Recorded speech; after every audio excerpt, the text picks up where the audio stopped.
Hi నేను సతీష్. ఈ video చూసే ముందు లైక్ చేయండి, అట్లాగే మీకేమనిపించిందో ముందు మెసేజ్ చేయండి. నేను చెప్పబోయే అప్డేట్స్ అయితే చాలా హైలైట్స్ ఉంటాయి, చాలా ఇంట్రెస్టింగ్ కాన్వర్జేషన్స్ టాపిక్స్ మీద అయితే మనం ఇప్పుడు ఈ వీడియోలో చెప్పుకోబోతున్నాం. వీడియో చూసే ముందు లైక్ చేయండి. అట్లాగే తేజ వాళ్ళ అమ్మగారు కూడా రావాలి అని మీకు ఎంతమంది కనిపించిందో ఫస్ట్ అయితే మెసేజ్ పెట్టండి. ఎందుకంటే మీరు కోరుకోవడంలో కూడా అట్లాగే తేజ పదే పదే ఏడవడం ఆశపడడంతో ఆవిడైతే వచ్చారు. నాకున్న అప్డేట్ ప్రకారం నైటే నాకు అప్డేట్ వచ్చింది, నేను ఎపిసోడ్ రివ్యూలో కూడా చెప్పా. అయితే హౌస్లో కూడా ఎంట్రీ ఇస్తున్నారా, మరి ఈరోజు చూపిస్తున్నారు లేదా బాగా లేట్ నైట్ అయినాక కాస్త లేట్గా చూపించి రేపైనా చూపించి మొత్తానికి రావడం అయితే వచ్చింది. అయితే మరి ఎందుకు ఆపేస్తారు చెప్పండి. ఖచ్చితంగా పంపించే ఛాన్స్ వెరీ హై అని ఆ రోజు ఆ డెసిషన్ తీసుకునేటప్పుడు నేను క్లియర్గా చెప్పా, 100% కూడా ఉంటుంది. ఎందుకంటే టీఆర్పీ యాంగిల్ కదా, ఇంత పెద్ద షోనే ఈ టీఆర్పీ చుట్టూ నిర్వహించే షో. ఇలాంటి పెద్ద రియాలిటీ గేమ్ షోలో కూడా, రియాలిటీ షోలకు సంబంధించి కూడా ఆ టీఆర్పీ కోసం అంత ఎలివేషన్ వచ్చే సీన్స్ని, ఆ సిచ్యువేషన్స్ ఎట్లా వదులుకుంటారు. కాకపోతే తేజ ఆ ఇంటర్వ్యూస్ ప్రాసెస్లో కూడా నా టార్గెట్ ఒకటేనండి, మీరు రెమ్యునరేషన్ ఇచ్చినా ఇవ్వకపోయినా మా అమ్మగారిని హౌస్లోకి తేవాలండి అని పదే పదే చెప్పాడు. ఆ సీజన్లో, గత సీజన్లో కూడా ఫుల్ ఎమోషనల్ అయ్యాడు. వాళ్ళ అమ్మగారికి బాగా ఇంట్రెస్ట్ కనుక, అంత ఇష్టమైన ఆవిడ సీజన్ 1 నుంచి ఫాలో అవుతున్నారు కనుక ఆవిడని తెచ్చేంత వరకు ఉంచండి, ఆవిడ అడుగు పెట్టాక ఇద్దరిని కలిసిపోమన్నా పోతాం అని మాదిరిగా ఆయన పదే పదే చెప్పడంతో సరే బిగ్ బాస్లో ఏంటంటే ప్రత్యేకించి ఖచ్చితంగా మీరు గమనిస్తే, అమ్మో ఫుడ్ నా వల్ల కదా నేను తినాలంటే నీకే ఎక్కువ టాస్కులు, ఫుడ్ టాస్కులే పెడతారు. ఎలా తింటావో తిను, ఇది తింటేనే నీకు అది వస్తుంది ఇది వస్తుంది, లేకపోతే ఇంకేదన్నా నాకు ఇది వీక్నెస్, టీ నేను తాగకపోతే ఉండలేనంటే ఆ టీ లేకుండా చేస్తారు బిగ్ బాస్. ఆ ప్రెజర్ పెంచడానికి చూస్తారు. అట్లా ఎవరికి ఏదైతే అవ్వదు, నా వల్ల కాదు, కుదరదు అంటారో వాళ్ళతో పిండే ప్రయత్నం చేస్తారు. టీఆర్పీ యాంగిల్స్ ఆ ఎమోషన్స్ అన్ని బయట పడతాయి కనుక. సో ఇక్కడ తేజ కూడా ఇలాంటి షాక్ ఇవ్వడం వెనక కూడా అదే. దీంతో ఏంటి ఇలాంటి డెసిషన్ తీసుకోవడం వల్ల ఈ ఫ్యామిలీ వీక్ ఏంటంటే జనరల్గా అందరూ వస్తారు, ఫుల్ హ్యాపీ అవుతారు, రిలాక్స్ అయిపోతారు, పెద్దగా వచ్చారు, ఫీడ్బ్యాక్ ఇచ్చారు, వెళ్ళారు అన్నట్టు. ఇప్పుడు తేజకి ఇలాంటి ట్విస్ట్ ఇవ్వడం వల్ల ఏంటంటే అడిషనల్ ఫ్లేవర్ ఈ ఫ్యామిలీ వీక్ అయితే యాడ్ అయ్యింది. అందరు తాలూకా వాళ్ళు రావడం, అతని మీద ఫేస్ మీదకేమో కెమెరా పోవడం, అతను జలపాతాలు రాలుస్తూ ఏడవడం, ఇవంతా చూస్తే ఆడియన్స్ కూడా, ఇక్కడ హౌస్ మేట్స్తో పాటు ఆడియన్స్ అందరూ కూడా అబ్బా అక్కడే ఏం తప్పు చేశాడు, అబ్బా అక్కడ కూడా పంపించండి ఫ్యామిలీ వీక్, వాళ్ళ అమ్మగారి కోసం అంతా అల్లాడిపోతున్నాడు కదా, పంపించండి తర్వాత చూసుకుందాం అనే మాదిరిగా వచ్చేసింది. సో ఇది ఓవరాల్గా చూసుకుంటే మరి వచ్చారు, మనకి ఈరోజు చూపిస్తారో రేపు చూపిస్తారో చూద్దాం. అది దీంతో పాటు ఏంటంటే ఆయన ఓటింగ్లో కూడా అనకొండలో మారిపోయి ఇది ఈ దెబ్బతో ఫుల్ గ్రాఫ్ అయితే పెరిగిపోయాయి, భయంకరంగా కొండలా పెరిగిపోయింది. ఓటింగ్ కూడా వేరే లెవెల్కి అయితే పోయింది, బలంగా దృఢంగా పాతేశాడు జెండా అని లెక్క చెప్పొచ్చు. అయితే మరి ఎందుకే ఆవిడకి అంత ఇష్టం చెబుతుండే, ఆవిడ వచ్చాక అసలు ఎందుకు ఈ షో అంటే అంత ఇష్టం, అసలు ఆవిడకి ఏ యాంగిల్లో నచ్చింది, అట్లాగే మరి టేస్టీ తేజ ఇంత అల్లాడిపోయాడు, అతనికి ఎలాంటి ఫీడ్బ్యాక్ ఇస్తారు ఏంటి అనేది కూడా చాలా ఇంట్రెస్ట్గా ఉండబోతుంది. దాని చుట్టూ గేమ్ అయితే నడవబోతుంది. అంటే ఇంకోటి ఏంటంటే ప్రేరణ హస్బెండ్ కూడా వచ్చారు కదా, ఆయన ఏం చెప్పారని చెప్పుకోముందు ఈ మెగా చీఫ్ గురించి కూడా చెప్పుకుందాం ఒకసారి. మెగా చీఫ్ టాస్క్ అయితే అయిపోయింది, అది కూడా నేను నైట్ ఎపిసోడ్ రివ్యూలో చెప్పి ఎప్పటికీ ఆ వీడియో మన న్యూస్ బౌల్ ఛానల్లో ఉంటుంది, చాలా ఇంట్రెస్ట్గా ఉంటుంది చూడండి. ఈ టాస్క్ కూడా ఎట్లా పెట్టారంటే ఇక గేమ్ అంతా ఇప్పుడు మెగా చీఫ్ అవడం వల్ల ఎట్లా మారబోతుంది ఫినాలే వరకు ఉంది కూడా నేను చెప్పుకోబోతున్నాను. అలాగే ఓటింగ్ వీడియోలో కూడా చాలా అప్డేట్స్ ఉంటాయి, అది కూడా మిస్ కాకుండా చూడండి. అయితే ఇప్పుడు మెగా చీఫ్ అందరికీ పెట్టినారంట. అయితే చాలా సింపుల్ టాస్క్ ఇచ్చారు, ఎందుకంటే ఫ్యామిలీ వీక్తో టైం కూడా వాళ్ళకి చాలట్లేదు. ఆ నేపథ్యంలో కొద్దిగా ఈజీగా అయ్యే టాస్కే పెట్టారు. మెగా చీఫ్ అనే వర్డ్స్ ఏవైతే ఉంటాయో వాటిని గజిబిజిగా గందరగోళంగా అక్కడొకటి ఇట్లా పెట్టేసి హోల్స్కేమో తాళ్ళుతో కట్టి ఉంటాయంట. ఒక్కొక్క మూడు విప్పుకుంటూ ఆ వర్డ్స్ ఏవైతే తెచ్చుకొని వాటిని మెగా చీఫ్ అనే ఆర్డర్లో పెట్టాలంట. ఇది సింపుల్గా ఉంది కానీ కొద్దిగా కష్టమైంది. ఆ మూడులో టైంతో పరిగెట్టాలి. పైగా ఇక్కడ మరి అవినాష్కి ఎలా వర్కౌట్ అయిందని చూడాలి, ఎందుకంటే ఇలాంటి టాస్క్లో చాలా స్పీడ్గా ఆడే నిఖిల్ ఉన్నాడు, గౌతమ్ ఉన్నాడు, ఆ ప్రేరణ కూడా మంచిగా ఆడుతుంది, నబీల్ ఆడతాడు. ఎక్కువగా ఆడేవాళ్ళు చాలా స్పీడ్గా ఎఫర్ట్స్ పెట్టి పృథ్వీ అందరూ చాలా స్పీడ్గా ఆడతారు. ఆ పృథ్వీతో పంచింగ్ టాస్క్లో కూడా విష్ణుప్రియ ఆడింది. సో మరి ఇంతమంది ఎక్కువగా ఉండేటప్పుడు అవినాష్ మరి ఎట్లా ఆడాడు, ఎలా చేస్తాడు, ఆయన కూడా ఎఫర్ట్స్ పెడతాడు, ఆయనకంటే కొద్దిగా ఎక్కువ ఎఫర్ట్స్ పెడతారనే మాదిరిగా ఉంది కనుక సో మొత్తానికి ఈ రకంగా మెగా చీఫ్ అయితే చాలా లక్కీ అని చెప్పాలి. ఎట్లా అంటే ఈ వారం ఎలిమినేట్ ఛాన్స్ కూడా ఇతడే అయిపోయే అవకాశం వెరీ హై. ప్రస్తుతానికి ఓటింగ్లో చాలా డ్రాస్టిక్ చేంజెస్ వచ్చాయి, అసలు మామూలుగా లేదు. అది ఓటింగ్ వీడియోలో చెప్పుకుంటా. కానీ అంత డ్రాస్టిక్ చేంజెస్ ఫ్యామిలీ వీక్ తర్వాత గేమ్ మొత్తం మారిపోద్ది అన్న కదా, అదే జరిగింది. అది నేను నెక్స్ట్ ఇప్పటికే న్యూస్ బౌల్ ఛానల్లో ఓటింగ్ అనాలిసిస్లో చెప్పి అది చూడండి, చాలా ఇంట్రెస్ట్గా ఉంది. 6 గంటలకు అప్లోడ్ చేసి ఆ వీడియో. అయితే ప్రస్తుతానికైతే అతను వెళ్ళిపోయే ఛాన్సెస్ ఎక్కువగా ఉన్నాయి. కాకపోతే ఇప్పుడు మెగా చీఫ్ అవ్వడం వల్ల ఇమ్యూనిటీ కూడా వస్తుంది. అదేంటి 12వ వారానికి సంబంధించి వాడుకోవచ్చు. వచ్చే వారానికి, ఈ వారానికి ఇప్పుడు నామినేషన్లో ఉన్నాడు కదా, డేంజర్ జోన్లో ఉన్నాను, ఇప్పుడు మెగా చీఫ్ అయ్యావు కనుక ఇమ్యూనిటీ వాడుకొని కుదరదు. వచ్చే వారానికి ఉపయోగపడుతుంది. వచ్చే వారానికి ఉపయోగపడాలంటే ఈ వారం ఓటింగ్ ఎలిమినేషన్ నుంచి ఈయన గండం గట్టెక్కలు తప్పించుకోవాలి. కానీ వెరీ హై ఉంది.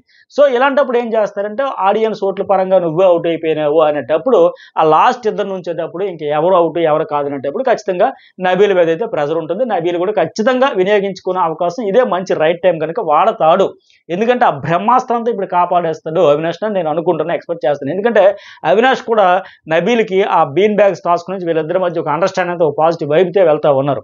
ఆ మోటల్ టాస్క్లో ప్రతి దశలో ఇతను గెలిపించడమే ఆయన అజెండా లేక కంప్లీట్గా 100% సపోర్ట్ చేశాడు. అలాగే ఆ పాము కోసం ఎగ్స్ వేసే టాస్క్లో కూడా ప్యూర్లీ నబీల్ వైపే సపోర్ట్ చేశాడు. అట్లాగే లాస్ట్లో తన ఫ్రెండ్ రోహిణి, నిఖిల్, నబీల్ ఉండేటప్పుడు కూడా ఈయన నబీల్కే సపోర్ట్ చేశాడు. ఇలా ప్రతి దశలో చేశాడు కనుక నబీల్ కూడా మరేంటి ఖచ్చితంగా చేస్తాడు.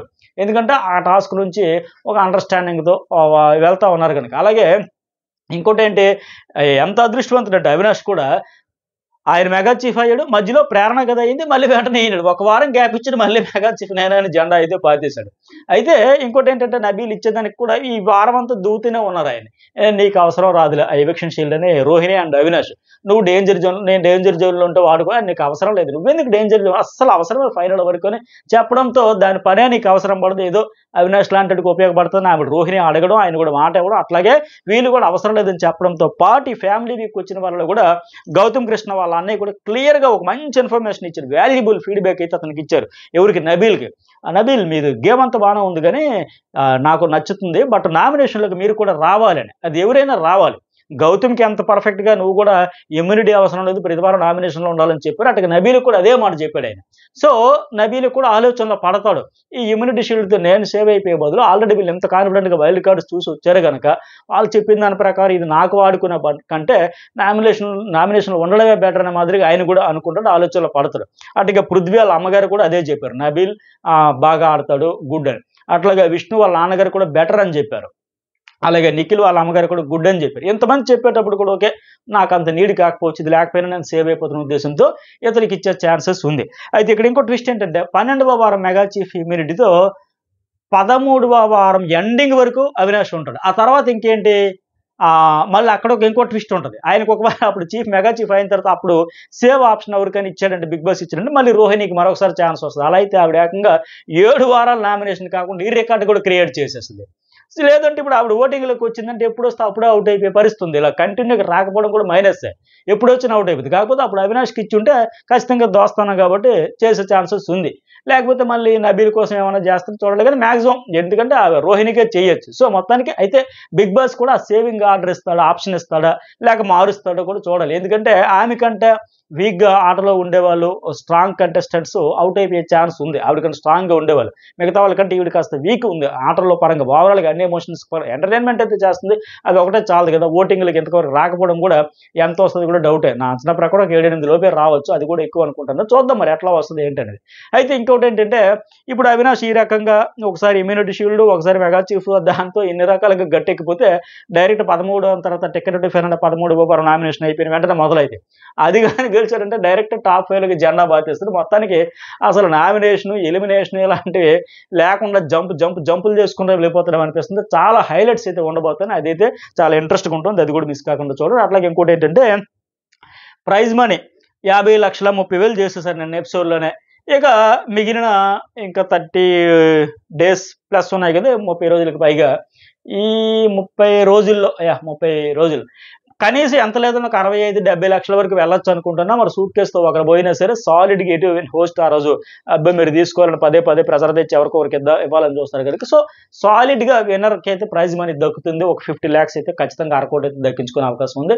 ఇవన్నీ అప్డేట్స్ మరి మీకేమనిపించిందో లైక్ చేయండి, కామెంట్ చేయండి. అట్లాగే ఇంకొకటి ఏంటంటే రోహిణి వాళ్ళ హస్బెండ్ సారీ ప్రేరణ వాళ్ళ హస్బెండ్ కూడా హౌస్లోకి వచ్చారు కదా, ఆమె ఏం చెప్పారు, ఎట్లా అయిందంటే లైవ్లో చాలాసేపు జరిగింది, మనకి ప్రోమో కట్ చేసే వరకు ఆపేస్తారు, కానీ అది ఎట్లా జరిగింది అంటే ఒక్క నిమిషం.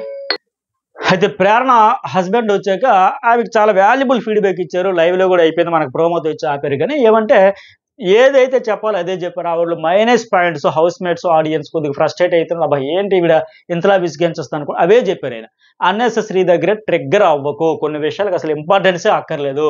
నువ్వైతే ఫుల్ ఫైర్తో ఆడు, ట్రిగ్గర్ చేసే వాళ్ళు ఉంటారు కానీ నువ్వు డ్రాగ్ చేయకు, ఎక్కడది అక్కడ వదిలేయి, అతిగా ఆలోచించక, కాంపిటీషన్ పెరుగుతుంది, ఇండివిజువల్ గేమ్ ఆడుకు. ఇవి ఈ 4 ముక్కలు చాలు, అవే చెప్పారు ఆయన క్లియర్గా. ఎందుకంటే ఆమె గేమ్ పాడు చేసుకుంటుంది. నేను వచ్చింది గెలవడానికి, కప్పు గెలవడానికి పోయి ఇక్కడ గిన్నెలు ఎక్కువైపోయినాయి, అక్కడ పనులు తక్కువైపోయినాయి, ఈ పంచాయతీలు ఎక్కువ పెట్టుకొని అసలు బాగా డిస్టర్బ్ అయిపోతుంది. చాలా డిసప్పాయింట్ అయిపోయి ఆఖరికి ఏడ్చింది కూడా, బాగా ఏడ్చేసి అసలు నేను మెగా చీఫా మెగా సిలేవా అనే పరిస్థితి వచ్చేసింది. అవన్నీ చాలా ఇంట్రెస్ట్గా ఉంటాయి. లైవ్ అప్డేట్స్ వీడియో కూడా అప్లోడ్ చేస్తారు. చాలా చాలా అసలు ఎలా గేమ్ చేంజ్ చేశారో ఆ లైవ్లో జరిగిన డిస్కషన్స్ అన్నీ మీరు చూస్తే ఓటింగ్లో దీని ప్రభావం ఎంత గట్టిగా పడింది, తారుమారు అంటే వేరే లెవెల్లో జరిగిపోయింది. అవన్నీ చాలా ఇంట్రెస్ట్గా ఉంటాయి కనుక ఆ వీడియోస్ కూడా చూడండి. ఓటింగ్ వీడియో 6 o'clock వేస్తా, అట్లాగే లైవ్ అప్డేట్స్ అన్నీ కలిపి మరొక వీడియో అప్లోడ్ చేస్తా, 2 చూడండి. ఈ వీడియోకి ఎంతవరకు లైక్ చేయని వాళ్ళు కూడా ఉంటే లైక్ అయితే చేయండి. జర్నలిస్ట్ ఎడిషన్ న్యూస్ బోల్ 2 ఛానల్స్ కూడా సబ్స్క్రైబ్ చేసుకుని ఆల్ అనే బటన్ టచ్ చేస్తే వెంటనే నోటిఫికేషన్ వస్తుంది. Thank you.